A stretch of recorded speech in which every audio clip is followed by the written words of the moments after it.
Assalamualaikum warahmatullahi wabarakatuh. Dan selamat sejahtera. Kembali kita pada hari ini bersama Cikgu Afan dalam tuition Bahasa Melayu. Apa khabar murid-murid? Diharapkan semuanya sehat sejahtera. Sebelum kita mempelajari kelas kita pada hari ini, diharapkan murid-murid dapat menekan butang subscribe di bawah ini dan kongsikan kepada rakan-rakan anda. Berikut adalah biodata cikgu. Kamu boleh membacanya sendiri di sini. Sekiranya kamu ada sebarang masalah, silalah email ke alamat email cikgu yang telah cikgu tunjukkan ini. Hari ini kita akan belajar mengenai kata penegas. Ya, kata penegas sebenarnya digunakan untuk memberi penekanan atau menegaskan bahagian-bahagian tertentu dalam ayat. Maksudnya di sini ialah kita inginkan ayat itu lebih bermakna dan mesej yang disampaikan itu tepat dengan penegasan yang dilakukan dalam ayat tersebut.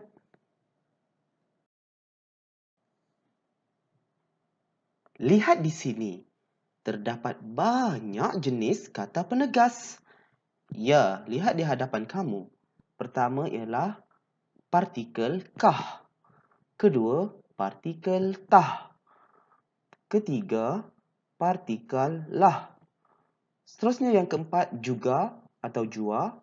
Kelima pun. Keenam sahaja. Ketujuh lagi. Kelapan hanya. Kesembilan memang. Inilah jenis kata penegas yang kita akan gunakan dalam ayat supaya ayat itu lebih bermakna dan perlunya ada penegasan dalam ayat tersebut. Sekarang, mari kita lihat partikel kah, lah, tah. Ya, ketiga-tiga partikel ini digunakan dalam ayat. Lihat di situ. Kata penegas kah, tah, lah boleh hadir di hadapan ayat, tetapi tidak boleh hadir di belakang ayat.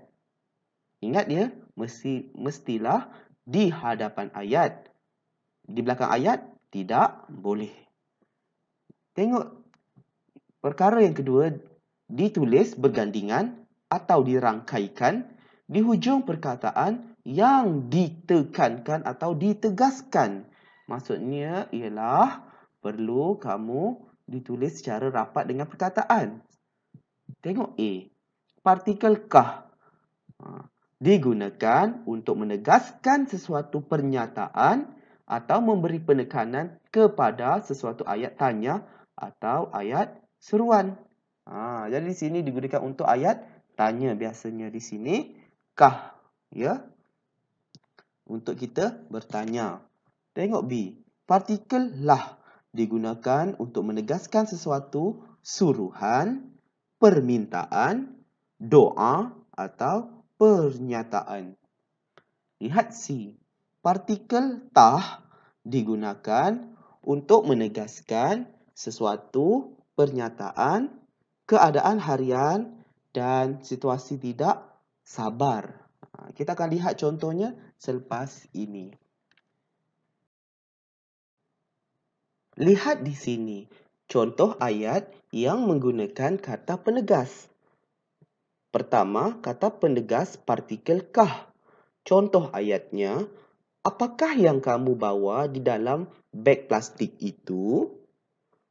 Jadi di sini ayat ini telah menunjukkan bahawa ayat tanya menggunakan partikel kah, iaitu di hadapan ayat. Kah tu di hadapan ayat. Contoh kedua, oh, alangkah bertuahnya kamu kerana mempunyai keluarga yang bahagia. Jadi di sini contoh yang kedua menunjukkan partikel kah digunakan dalam ayat seru. Ya. Tengok nombor 2. Partikel lah. Pemuda itulah yang telah menghantar saya ke hospital semalam. Jadi di sini ayat pertama ini menunjukkan pernyataan. Untuk menyatakan sesuatu. Nombor 2, buatlah seperti yang telah dirancangkan jika kamu ingin berjaya. Jadi di sini ayat ini menunjukkan kategori ayat iaitu permintaan. Okey, permintaan buatlah ataupun suruhan.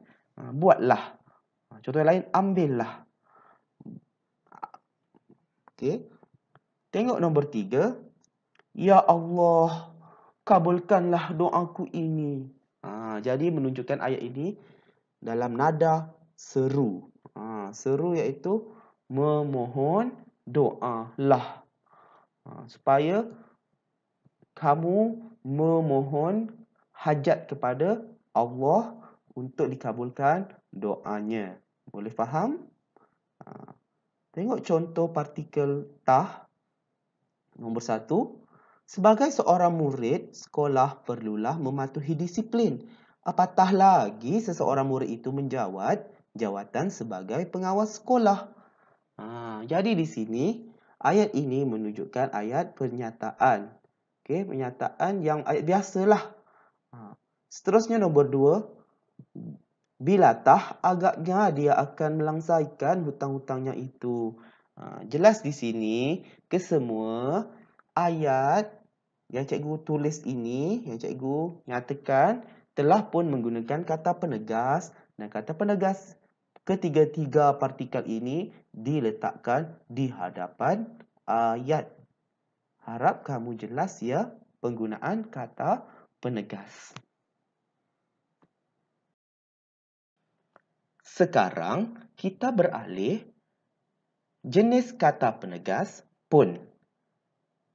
Untuk pengetahuan murid-murid, partikel pun ini digunakan untuk menegaskan atau memberi penekanan kepada ayat penyata. Partikel pun ini tidak ditulis secara rapat ataupun tidak dirangkaikan di akhir perkataan. Untuk lebih jelas lagi, lihat contoh yang pertama. Guru besar pun terlibat dalam gotong royong semalam. Jadi di sini, pun tidak dieja secara rangkai ataupun dirapatkan dengan besar. Jadi di sini menegaskan guru besar turut terlibat dalam gotong royong.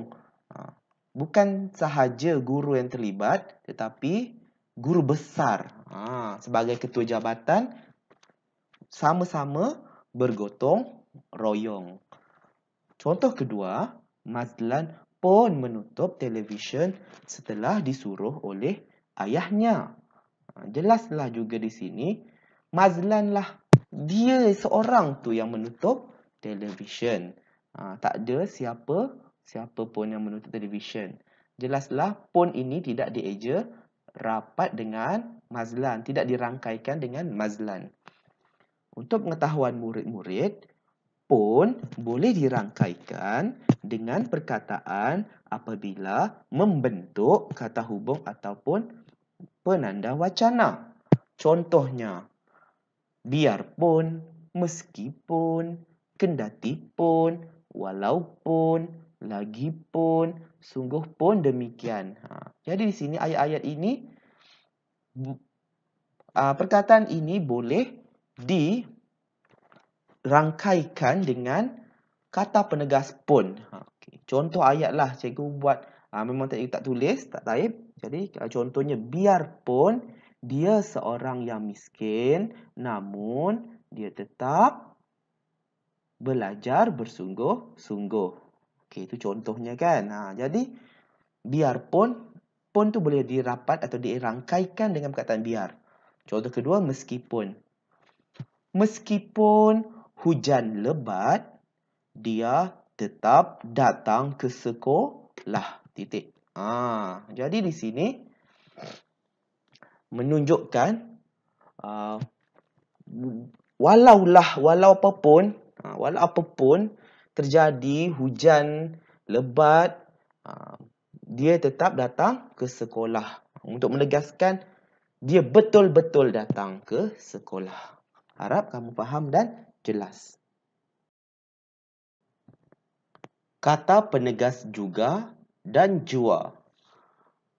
Kata penegas juga dan jua boleh hadir di tengah atau di belakang ayat dan tidak boleh hadir di hadapan ayat. Ya, lihat contoh di hadapan kamu.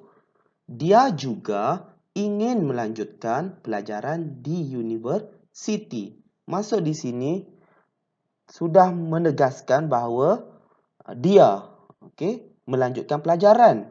Dan juga itu sebenarnya diletakkan di tengah ayat. Dia juga.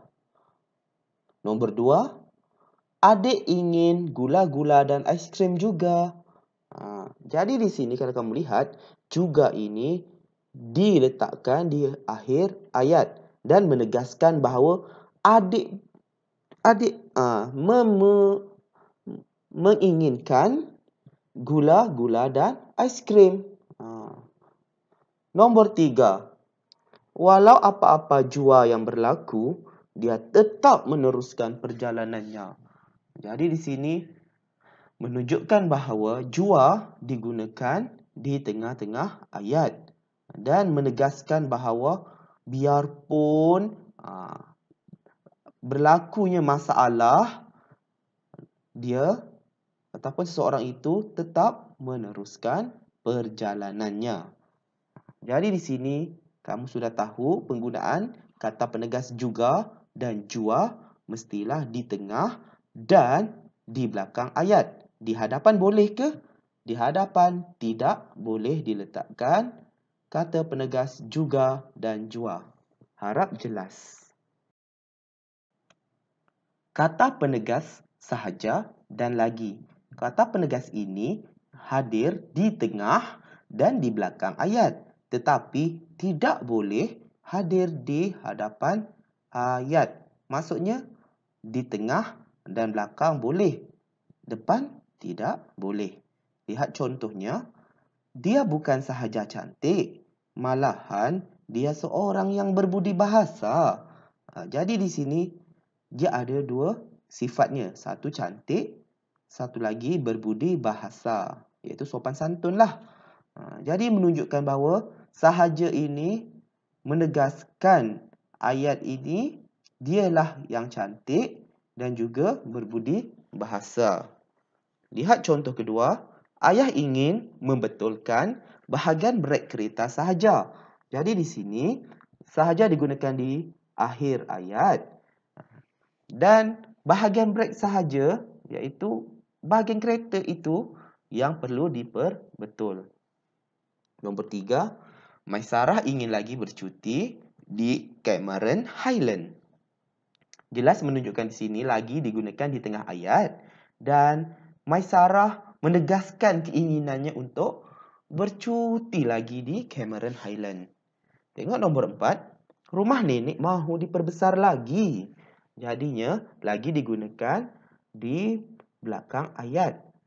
Jelas di sini nenek menegaskan ada keinginan, maksudnya nak lagi rumahnya besar.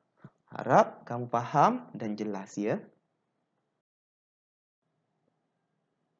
Kata penegas hanya dan memang. Kata penegas ini boleh hadir di hadapan dan di tengah ayat, tetapi tidak boleh hadir di belakang ayat. Ianya berbezalah dengan penggunaan jua, juga, sahaja dan lagi. Jadi di sini penggunaannya ialah berbeza dengan sebelum ini. Kalaulah hanya dan memang boleh di depan, boleh di tengah, tak boleh di belakang ayat. Itu je berbeza. Jadi di sini kita lihat contohnya. Hanya Irfan yang mendapat markah penuh dalam subjek bahasa Melayu. Jadinya ialah menunjukkan ayat ini menegaskan penggunaan hanya Irfan sahaja. Misalnya Irfan tu seorang murid yang mendapat markah penuh. Murid lain dapat tak? Tidak dapat. Jadi, untuk menegaskan ayat ini menggunakan perkataan hanya, iaitu di hadapan ayat. Nombor 2, dia bukan hanya mengelap tingkap, malahan dia menyapu sampah.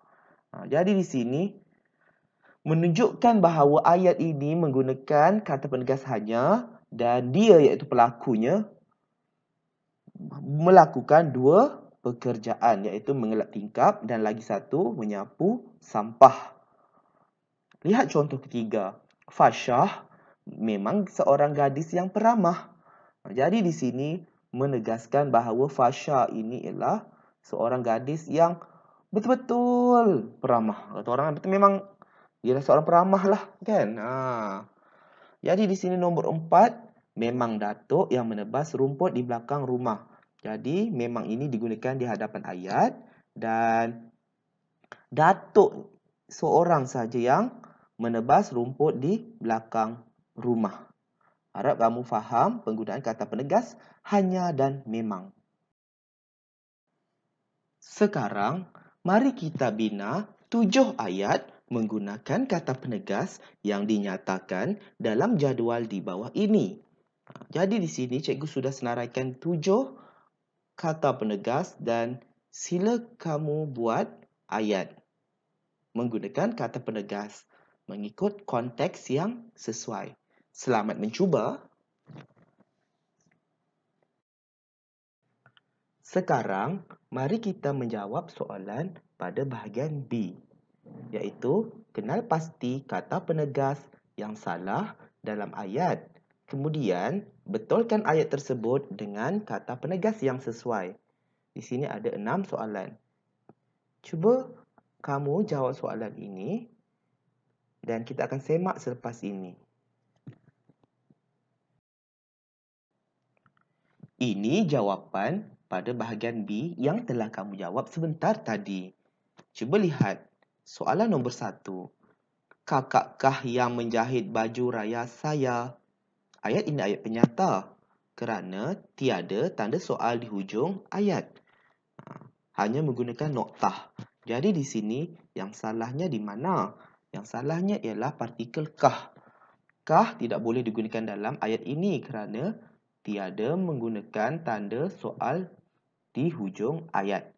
Jadi kita tukar kah kepada partikel lah untuk menegaskan bahawa kakak yang menjahit baju saya. Harap kamu faham. Nombor 2, siapalah yang membuang sampah di sini? Jadi di sini berbeza ayat 1 tadi ayat penyata. Ayat kedua ayat tanya sebab menggunakan kata tanya. Jadinya lah ini salah digantikan dan kamu perlu tukar kepada partikel kah. Ya, siapakah? Jawapannya siapakah yang membuang sampah di sini? Barulah betul jawapan itu. Dan seterusnya. Sekiranya kamu betul ke semua 6 soalan ini, cikgu ucapkan tahniah sebab anda hebat dan memahami kata penegas dengan betul, dengan sebaiknya. Tahniah diucapkan. Sekarang, mari kita jawab soalan bahagian C, iaitu lengkapkan ayat di bawah dengan kata penegas, iaitu partikel kah, lah, tah atau pun yang sesuai.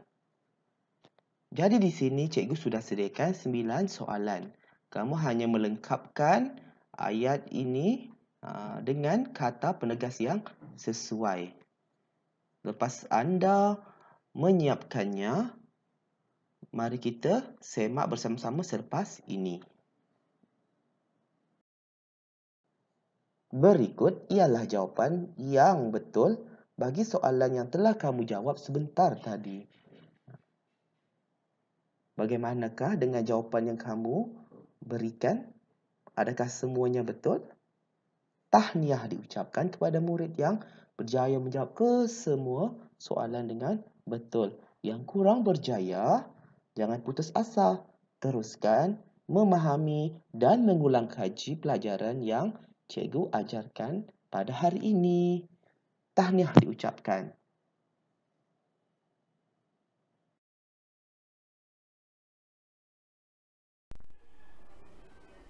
Nampaknya, sesi pembelajaran pada hari ini sudah pun tamat. Sekian, terima kasih.